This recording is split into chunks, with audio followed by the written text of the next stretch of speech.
everyone. So I posted a couple weeks ago about my journey being back to my gluten-free diet and how I'm feeling, and a lot of you guys wanted a little update on how I'm doing, and you voted for video form. So here we are.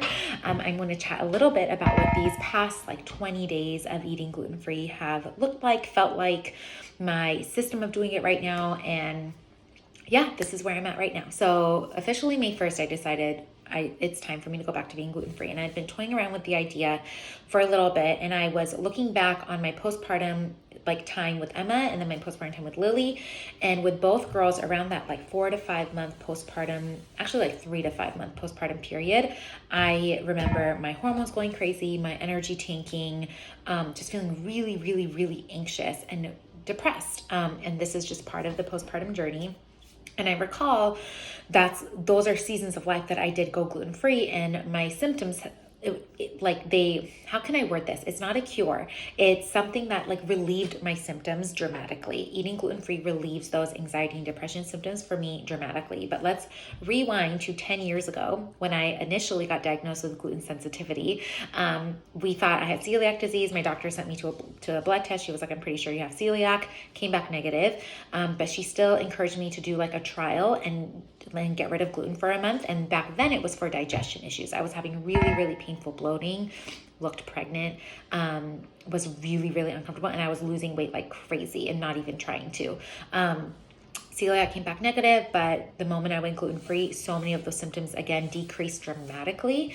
And so she said, you must have a non-celiac gluten sensitivity, and I recommend a gluten-free diet.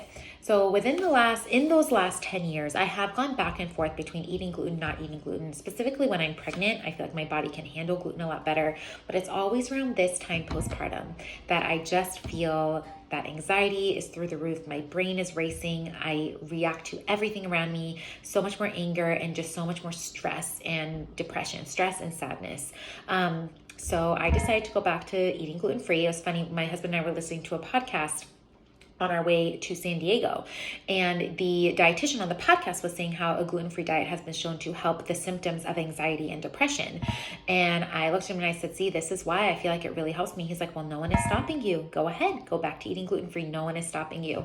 And that was almost not the permission, but it was almost like peace. Okay, he's okay with this, because it can put a damper on the family. He's okay with this. I'm going to embrace this. So starting May 1st is when I officially decided to go back to a gluten-free way of eating. However, I am including sourdough this time around because the fermentation process of sourdough decreases the gluten to almost 90%. So I let it ferment for a super long time. I'm not celiac, so I am able to handle the sourdough because it's been fermented. When you're celiac, it is highly, highly recommended to 100% avoid gluten, all the time. So I am basically following a gluten-free protocol plus sourdough, plus I'm allowing a once a week gluten food that is worth it to me. So a couple weeks ago, my daughters had a cake decorating day with one of our friends. I had a slice of that cake. And then last weekend, I had a slice of coffee cake with some coffee at my in-laws' house. And so it has to be worth it to me. It has to be something that is delicious, that's worth it. And it gives me that kind of freedom of, if we are invited to someone's house or if someone is providing a meal for us, I don't want to be ungrateful, or I don't want to have a bad attitude about it. I just want to be able to embrace what's there. And again, have something that is worth it to me. And so this has been a really, really helpful process. Just in the last 20 days, I feel so much more calmer. Now, stress still happens. Kids are still throwing tantrums. They're still disobeying. Baby is waking up more than ever at night. But I feel like I am in a better mental place to hopefully respond better than I have been in the past. And I just feel more energized and actually just feel like my anxiety is not taking the lead. I am taking the lead. The anxiety is still there. I still have those days of depression, but I just feel like I am the leading lady of my life at this point.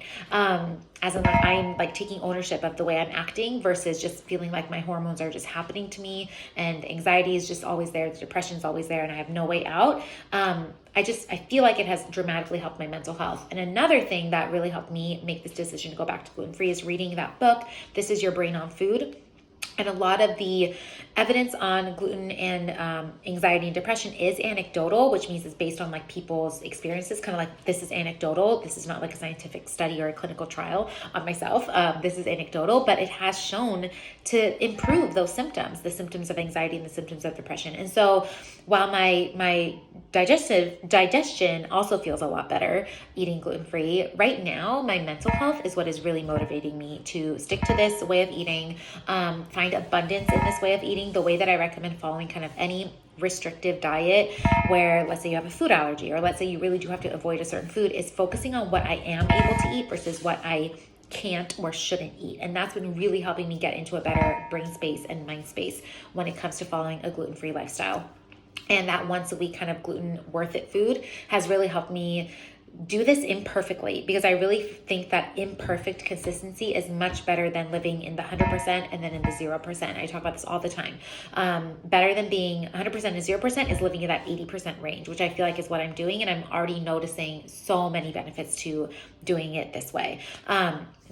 So the mental health improvements have been huge. I have lost weight. I know it's going to be asked. I've lost 9 pounds. I will say my body responds really well to eating gluten-free. And I feel like I was holding on to a lot of bloating and inflammation at the beginning of this month. So I'm pretty sure that that was just like that initial release of my body, of that poundage, so to speak. So this is not like a weight loss thing. You can eat really, really junky, crappy gluten-free foods. There's gluten-free Oreos now. So this is not it's automatically healthier to be gluten-free. This is just something that I have found personally helps with my digestion, helps with my mental health, my anxiety, my depression, and just helps me feel more like I am showing up to my day versus my emotions and the stress taking the front seat of my car. I feel like I am actually driving the car, or, with God, obviously, because I do believe that.